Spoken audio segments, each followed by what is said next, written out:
Imagine for a second, picture this.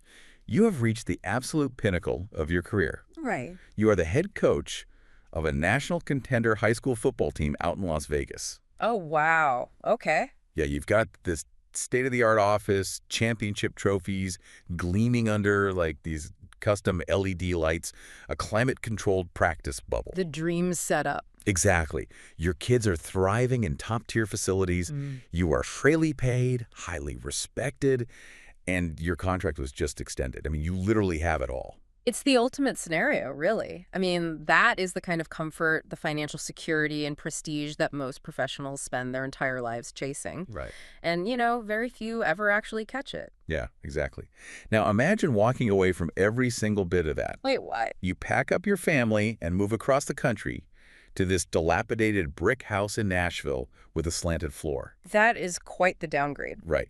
And you do this to take a job at Whites Creek High School, known locally as The Creek. They haven't won a single football game in 2 years. In fact, they haven't even had a head coach in 2 seasons. Oh, man. So it's a total ghost town of a program. Completely. The bleachers look like tombstones, the goalposts are literally leaning over, and the school board is actively preparing to shut the entire place down. Wow. Oh, and your salary for this massive rebuilding project? Exactly $0. That sounds completely irrational. I mean, on paper, it is a massive, inexplicable step backward into absolute chaos. Why would anyone make that trade? Well, welcome to today's deep dive. We are looking at the incredible story of Coach Noah Turner, which is documented in The Creek is Rising by Jeffrey Turner. It's such a fascinating account. It really is. And our mission today isn't just to talk about, the X's and O's of football. We're going to explore how a forgotten, completely broken high school program became the ultimate blueprint for rebuilding a community. Yeah, focusing heavily on leadership, second chances, and the sheer gravitational pull of shared belief. Okay, let's unpack this because the audacity of this effort is just staggering. If you're Noah, where do you even begin when you have zero budget and zero institutional support? Well, you have to start at the very foundation. And in any massive turnaround, whether it's a failing business or a dying sports program, that means assembling your leadership team first. Right. The catalyst for all of this is actually a phone call. Coach Noah receives a call from Minister Keith Banks, an old friend who delivers the harsh reality. Whites Creek is dying. It's on the verge of being permanently boarded up, right? Exactly. And Noah feels this profound spiritual calling to return, but he knows he can't do it alone. So he starts calling former players and coaches to join his staff. For $0. Right. Remember, he has no money to offer them. He is literally getting laughed off the phone. People are mocking him, hanging up, and telling him the school should have been bulldozed 10 years ago. If you've ever tried to recruit talent for a struggling project, you know how impossible this sounds. Oh, absolutely. It's like a startup CEO taking over a bankrupt, disgraced company with terrible PR and trying to recruit a brilliant C-suite using absolutely nothing but a mission statement. That's a great way to put it. But somehow, he actually does it. He brings in Vernal Coach V. Mitchell, Chris Crutcher, Amos Childress, and, this is the crazy part, he even gets Jason Campbell to leave that lucrative Vegas setup to join him. All for $0. Yeah. I just don't understand the mechanics of that. How does a mission statement compete with a mortgage payment? What's fascinating here is the psychological power of purpose over a paycheck. We are deeply conditioned to assume that highly skilled people are primarily motivated by money or status. Sure, yeah. But fundamentally, human beings are starved for meaning. When Noah talks to these coaches, he isn't selling them a football coaching job. A coaching job is just a transaction. Right. So what is he selling? He's selling them resurrection. He tells them outright, we're not just building a team, we're building a reason for this school to believe again. Minister Keith actually compares Noah's mission to the biblical Noah, who was called to build an ark before a single drop of rain had ever fallen. Building based purely on an invisible belief. Yes. He had to build the infrastructure of salvation while everyone else thought he was crazy. And that level of absolute, unshakable conviction is magnetic to a certain type of leader. They don't want an easy job. They want a necessary one. Exactly. They are so committed that they literally hold a fish fry and a bake sale at the local church just to buy basic equipment like cleats and practice jerseys. It's incredible grassroots dedication. Yeah. So Noah secures this leadership team driven by pure purpose. But a leadership team is completely useless without a workforce to execute the vision. Right, you need players. And finding players for a dead program is where their idealism hits a brick wall. The kids at Whites Creek have been let down by every adult in their lives. They don't trust anyone, let alone a guy asking them to play a sport they've never won at. That lack of trust forces an entirely unconventional recruitment strategy. They aren't getting five-star athletes transferring in from the suburbs. Yeah. The coaches have to hit the streets. Literally walking around the neighborhood. Yeah, they go to barbershops, community parks, local basketball courts.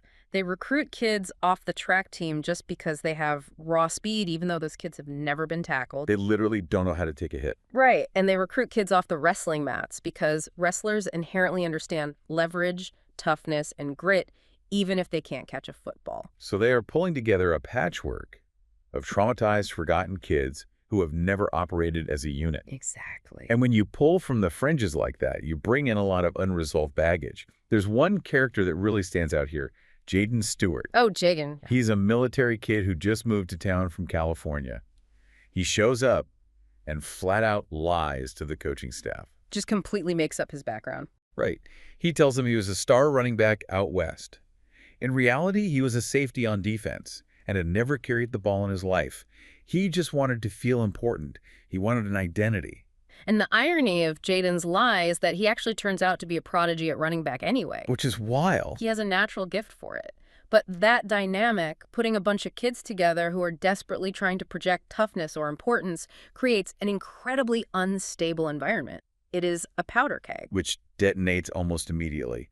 They win their first game, and the hype completely goes to their heads. They think they've already made it. Yeah, they get complacent really fast. And then a massive hallway brawl breaks out at the school between the football players and some other students. It escalates into a full-on riot. It was bad. Lockers are rattling, punches are flying, and 2 students end up hospitalized. It is an absolute catastrophe for a program that is under a microscope by a school board just looking for an excuse to shut them down. The school board now has their evidence that the football team is a liability, not an asset. And this is where Noah's leadership is truly tested. Right. A conventional coach might run the players until they vomit, or maybe suspend the instigators for a quarter of the next game just to appease the administration while keeping the team competitive. Just a slap on the wrist, basically. Yeah. But Noah doesn't do that. He calls the opposing coach for their upcoming game against Clarksville, and he forfeits. He completely cancels the game. Here's where it gets really interesting. Wait, he just canceled the game. In a season where they are fighting an existential threat from the school board. He did. That feels like a terrible business decision. You are trying to prove the school's worth, and you just refuse to put your product on the field. It's like deliberately crashing your car to teach your kids the importance of seatbelts. Isn't that too risky? It is a massive risk, but it gets more extreme. After forfeiting, he tells every single player that if they want to stay on the team, they have to write a 2,500-word essay on the meaning of brotherhood. That is wild. I mean, it's like tearing down a newly framed house because you realize the concrete foundation was poured on a swamp. That's a perfect way to look at it. You lose the house today, and it looks crazy to the neighbors, but you prevent it from collapsing on the family tomorrow. But still, 2,500 words for high school kids who barely want to be in class. That length is very deliberate. You can fake a 500-word essay with cliches. You cannot fake 2,500 words. It forces deep, uncomfortable introspection. Oh, I see. If Noah prioritizes a single win, or even keeping the school board temporarily happy over the character of his players, the swamp foundation remains. He realizes that a team built on ego and fake bravado will shatter under the pressure of the playoffs. Because right now, they are fighting each other instead of fighting for each other. Exactly that. The essays are a psychological crowbar. He forces these young men to sit down and articulate their why. But the real magic happens when they have to read these essays aloud to the entire room. Oh man, that must have been intense. It was. For a teenager who has spent his whole life building a tough exterior, standing up and being vulnerable is terrifying. Yeah, especially in that environment. When Jaden reads his essay, he actually confesses to the entire team that he lied about being a running back. He admits it was all pride. Wow. And the teammate he was fighting with in the hallway, Keith Battle, walks over and shakes his hand. Through that single exercise, Noah transformed a fractured group of boys into a cohesive unit that holds each other accountable. That is a massive internal victory. But here's the hard truth about leadership. You can build the most perfect, trusting internal culture in the world, but eventually that culture is going to collide with the harsh external realities of the environment you actually live in. That's always the test. And the environment surrounding Whites Creek is incredibly unforgiving. Because of that hallway brawl, the violence bleeds out into the streets. Actions have consequences, and the brawl made the football team a target. This brings us to the darkest hour of the story, centering around Ron Robinson. Ron is their star wide receiver, arguably the most physically talented kid on the roster. But local gangs decide they need to retaliate for the brawl. Ron gets jumped on his way home. Which is terrifying. The fear sets in, and out of sheer desperation for his own survival, Ron starts carrying a gun to school. If you are listening to this, and you've ever managed a team or a family going through a crisis, you know that external fear can instantly destroy the trust you've built. Absolutely. Jaden discovers the gun in Ron's bag. And this creates an agonizing moral dilemma. Under the old street rules, you never snitch. You mind your own business. Jaden grapples with this, asking himself, am I my brother's keeper? But this is where the causal effect of those essays comes in. Oh, right. Before the essays, Jaden would have stayed quiet out of street loyalty. But because Noah and Keith proved they actually cared about the players as human beings, Jaden chooses a different path. He breaks the street code and confesses what he saw to Minister Keith. Which triggers an immediate, desperate rescue mission. Ron skips school and skips practice.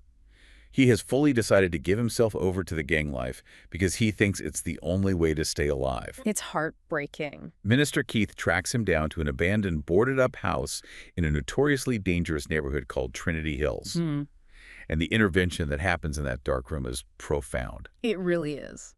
Keith doesn't yell at Ron. He doesn't quote team rules. He sits down and tells Ron a story about a highly talented young basketball player who threw his life away for the streets, got involved in gang violence, and was eventually shot point blank in the jaw and chin. And then, in the dim light of that abandoned house, Keith rubs the fixed scar on his own jaw. He reveals to Ron that he was that kid. Wait, really? Wow. Yeah. He looks at this terrified teenager and says, I was you, son.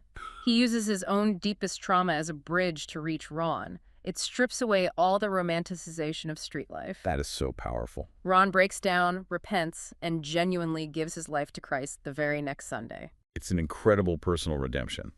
But then they have to translate that back to the football field. When Ron comes back to the locker room to rejoin the team, Noah doesn't just pat him on the back and put his star player back in the starting lineup. No, not at all. He forces Ron to earn his spot back. During an actual game, Ron has to wear his street clothes, stand on the sidelines, and serve his teammates, bringing them water, carrying their gear, coaching the younger guys. It's a total role reversal. Right. So help me understand this.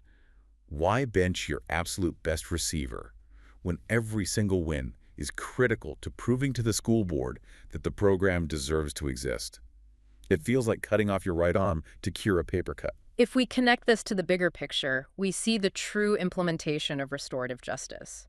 The football program at Whites Creek isn't actually about football. It is a life-saving intervention system disguised as a sports team. Ah, okay. That reframes everything. Noah and Keith are demonstrating to the entire community that Ron's life, his soul, and his character are infinitely more valuable than his athletic output. God's forgiveness is absolute. Ron is welcomed back into the family immediately without being shunned. But trust on a football field and in life must be rebuilt through service. You can't just apologize. You have to physically demonstrate that you've changed. Yes. Noah is teaching Ron, and everyone watching, that true leadership isn't about being the star who scores the touchdowns. It's about being willing to serve the collective. And the craziest part is that it works. Ron accepts the discipline.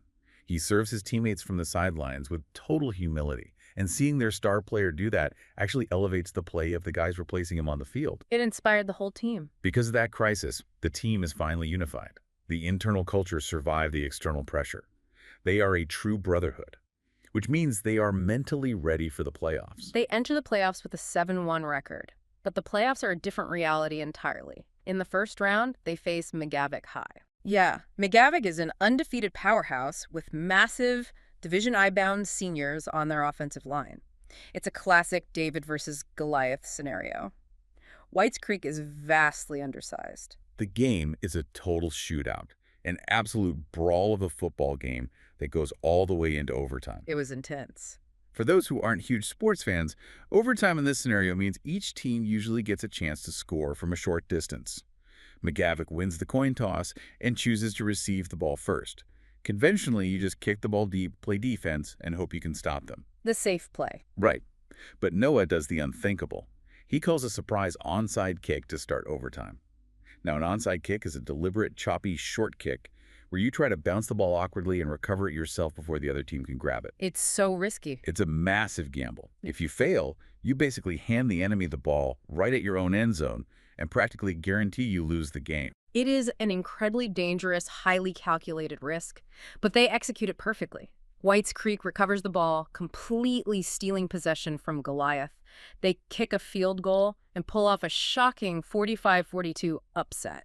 But the reward for slaying Goliath is that you now have to face an even bigger monster. Always the way. In the next round, they face the defending state champions, Hillsborough. And Hillsborough is not just physically big. They are disciplined, flawlessly coached, and mathematically superior in almost every single athletic metric. You cannot beat them playing standard football. Noah recognizes this immediately. If they line up and play a modern, spread-out offensive game, Hillsborough's superior speed and size will crush them. So Noah completely pivots the entire offensive scheme to something called the wishbone offense. It's like a chess player pulling out a bizarre 100-year-old opening move to confuse a modern grandmaster. What exactly makes digging into a 100-year-old playbook effective against a modern juggernaut? It is a masterclass in tactical asymmetry. The wishbone is an old-school grinding power formation. You put 3 running backs behind the quarterback in a tight V shape. It relies on complex misdirection and punishing physical blocking. Okay, but won't the bigger team just overpower that block? The reason it works against a superior modern team is that the wishbone is incredibly rare today.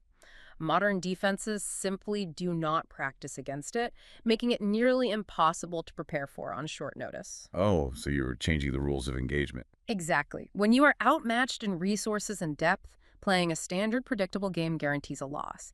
You must introduce chaos. The wishbone forces a defense to stay highly disciplined. If one defender over-pursues the play, the offense will exploit the gap and eat them alive. That's brilliant. But Noah takes the chaos a step further. He doesn't just use one quarterback. He rapidly rotates 4 different players. Tide, Ron, Jaden, and Marcus under center, play after play. Oh, wow. So he's constantly changing the variable. Every time Hillsborough thinks they have a read on the quarterback's tendencies, a new guy is running the play. It's like overwhelming a computer with too many inputs until it freezes. That is the perfect analogy. By constantly rotating the quarterback, Noah destroyed Hillsborough's ability to recognize patterns. Whites Creek forced the champions to stop reacting on instinct and start thinking. And in sports, thinking is slow. Right. The moment a defender is thinking, he's a half step slow. That half step completely neutralized Hillsborough's physical advantage. It allowed Whites Creek to hold the ball for massive chunks of time, grinding out 3 or 4 yards of play and keeping Hillsborough's explosive offense watching from the sidelines. It was beautiful, frustrating football that took the defending champs completely out of their rhythm. So, look at where we are. They have the perfect foundation of belief. They survive the dangers of the streets. They are totally unified, and they execute a brilliant asymmetrical tactical plan against the ultimate opponent. They did everything right. They did everything right. But does doing everything right guarantee a Hollywood ending? It doesn't. In fact, this story ends in absolute heartbreak. The final moments are agonizing the even picture.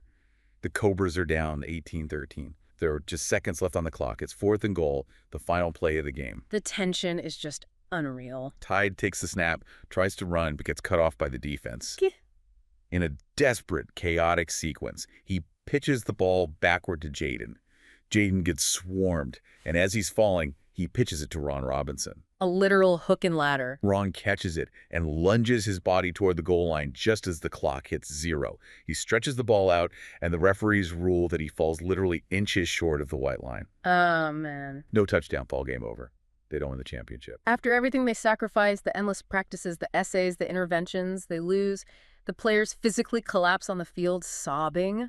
It is devastating. So what does this all mean? I want you listening to this right now to really think about this. Whether you are running a business, managing a complicated project, or just trying to navigate the complexities of your own family life, you are going to face moments where you do absolutely everything right. Yeah, that's just life. You build the right culture, you have the perfect strategy, you overcome your personal demons, you leave every ounce of effort on the field, and you still fall inches short. It is the hardest, most bitter reality of life. This raises an important question, though. What was the true mission of Coach Noah Turner and Minister Keith from the very beginning? Right. If we look back at the start of our deep dive, the mission was never about a football scoreboard. The mission was an existential threat. They needed to build a program that made the school board say, we cannot close this place down. And they accomplished that. They absolutely did. The community rallied around this team, the alumni returned to fill those tombstone bleachers, and Whites Creek High was saved. The ark held together. It actually floated. It did. And more importantly, they saved young men like Ron Robinson from dying in the streets of Trinity Hills. Yeah? The story actually ends with a quiet, powerful image. Tide and Ron are sitting on the curb in the dark after the devastating loss, looking across the parking lot at the glowing lights of the school's basketball gym. I love that scene. And instead of wallowing in defeat, they are already talking about getting ready for the basketball season. The loss didn't break them. It solidified their resilience. Which leaves you with a final provocative thought to mull over as you go about your day. We are deeply, constantly conditioned by society to measure our success by the final score, the championship title, the quarterly revenue, the big promotion. Right, the traditional metrics. But if a loss on the field creates a generation of resilient, faithful leaders off the field who know how to survive the darkest parts of life, is it really a loss? What is the scoreboard you are using to measure your own life? And is it possible you're measuring the wrong things entirely? That is the ultimate question. If you look closely at your own life, maybe you aren't that executive in a Vegas corner office looking at a shiny reflection of your success. Yeah. Maybe you're standing on a muddy field with leaning goalposts, being asked to build something out of absolutely nothing.